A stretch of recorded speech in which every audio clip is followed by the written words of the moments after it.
A young couple speeds down a seemingly abandoned highway, hoping to make it to their destination soon. They began to make out a figure in the distance. A girl. They slowed as they neared her, taking in her ragged appearance and extended thumb.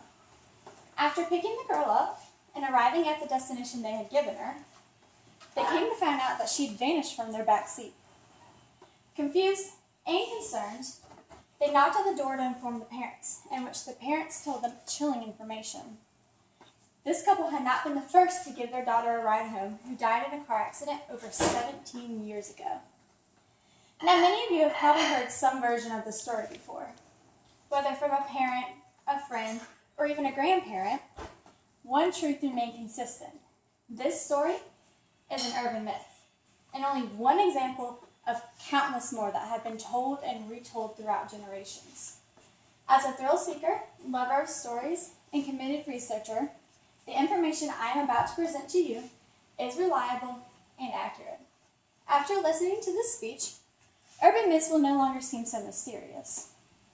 But in order to fully understand urban myths, one must be aware of three main aspects which will be the focus of this speech: what they are, how they are spread, and the truth behind them.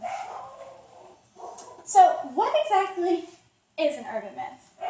According to About Entertainment, an urban legend is a secondhand story, a legend to be true, and just plausible enough to be believed about some horrific, embarrassing, ironic, or exasperating series of events that supposedly happened to a real person.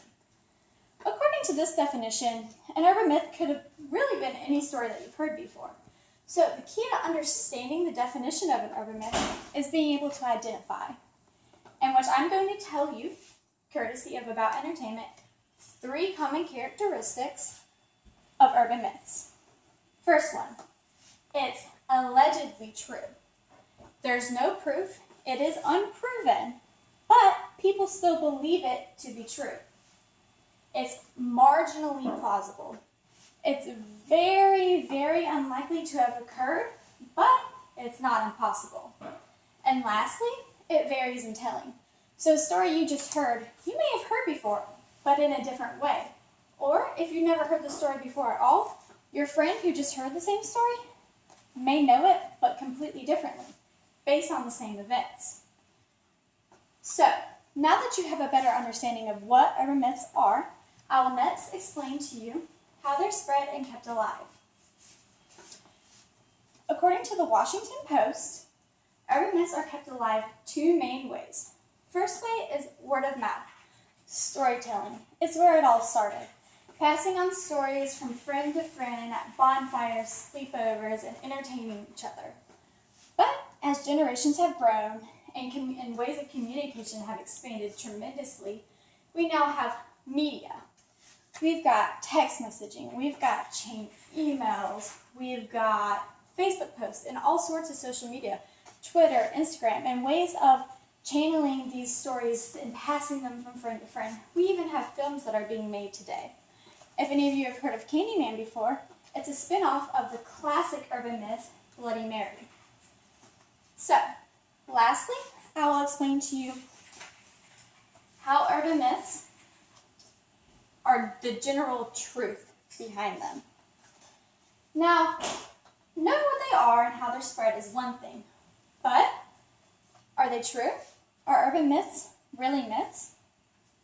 According to Live Science, majority of urban myths are exasperated stories with little to no supporting evidence, based to entertain in a way that's funny or even horrifying, and they are cautionary tales. But that's not always true. As exceptions are to many things, some urban myths are exaggerated stories based on true events. For example, Halloween stunt goes horribly wrong. A teen gives the ultimate finale to a Halloween show by actually hanging himself. And according to Rant Lifestyle, this has occurred in real life more than once. A working gallows is created for a school Halloween play, in which the victim is going to be strapped to a harness, in which will It will be rigged to where it stops him before he actually hangs himself. But the harness fails to do its job, and the teen is actually hung in front of a live audience. Now, this example is only one of many, and if you do your research, you may find that some urban myths you know may be somewhat based on some true stories. As Jan Harald Brunevard once said when speaking of urban myths are a moment's reflection, however, reminding of the many weird, fascinating, but unverified rumors that often come to our ears. Madmen on the loose, shocking or personal experiences, unsafe manufactured products, and many other unexplained mysteries of daily life. To say the least, while urban myths may lack logical foundations, they are an important part of our culture. So, storytelling has kept generations and connected them through many ways. And so, urban myths are a way to keep memories alive and imaginations running wild.